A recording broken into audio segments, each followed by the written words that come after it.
मित्रांनो, खरीप हंगाम 2025चा जो पीक विमा आहे, हा पीक विमा वाटपा संदर्भातील आपण एका व्हिडिओच्या माध्यमातून एक माहिती घेतलेली होती की PMFBYचं जे पोर्टल आहे केंद्र सरकारचं, जे म्हणजे आपल्या पीक विम्याचं, त्या पोर्टलवरती काही तांत्रिक अडचणी निर्माण झालेल्या आहेत आणि त्या तांत्रिक अडचणी निर्माण झाल्या असल्यामुळं पीक विमा जो 15 ते 20 तारखेच्या दरम्यानपासून शेतकऱ्यांना वाटप व्हायला सुरुवात होणार होती, त्याला थोडा उशीर लागणार होता.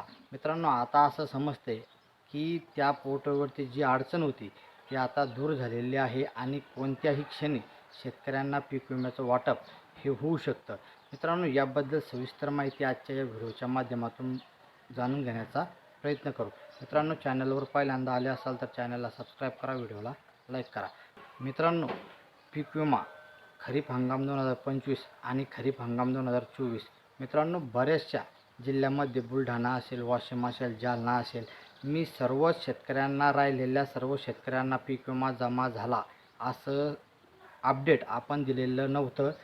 काही जिल्ह्यातील ज्यामध्ये बुलढाणा असेल, जालना असेल, वाशिम असेल, अकोला असेल, अमरावती असेल, त्याच्यानंतर बीड, त्याच्यानंतर लातूर, या काही जिल्ह्यातील शेतकऱ्यांना पीक विम्याचं वाटप हे 22/1/2026 रोजी शेतकऱ्यांना करण्यात आलेलं होतं. याच्यामध्ये बुलढाणा जिल्ह्यातील जास्तीत जास्त शेतकरी होते, कारण बुलढाणा जिल्ह्यामध्ये हे म्हणजे या पीक विमा संदर्भात आंदोलन झालेलं होतं आणि जे स्वाभिमानी शेतकरी संघटनेच्या माध्यमातून आंदोलन झालेलं होतं, त्याच्यामुळं का होत नाही शेतकऱ्यांना पीक विम्याचं वाटप थोड्याफार प्रमाणावरती करण्यात आलेलं आहे. मित्रांनो, अजून देखील बरेचसे शेतकरी या पीक विम्यापासून वंचित आहे 2024च्या, कारण बऱ्याचशा शेतकऱ्यांचा पीक विमा हा मंजूर असून देखील त्यांना वितरित करण्यात आलेला नव्हता. मित्रांनो, असं पीक विमा कंपनीच्या माध्यमातून खूप वेळा करण्यात आलं.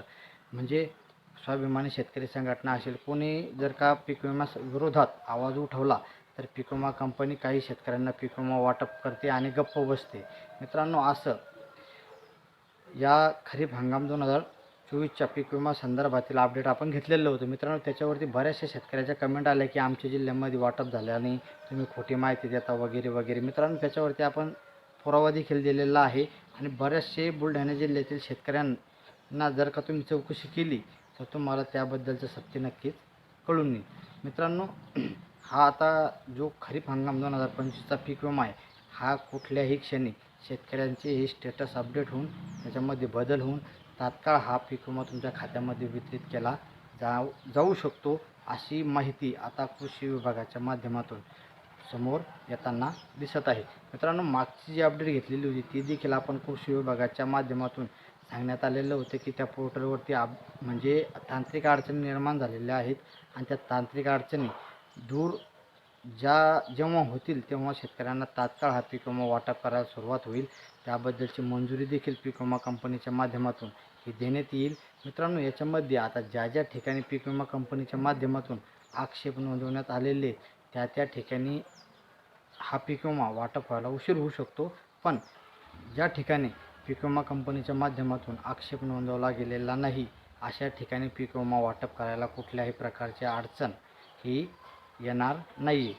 तर मित्रांनो, ही होती एक छोटीशी अपडेट. तुम्हाला कशी वाटली नक्की कॉमेंटमध्ये सांगा. चला भेटू अशाच नवीन माहितीसह पुढील व्हिडिओमध्ये. तोपर्यंत धन्यवाद.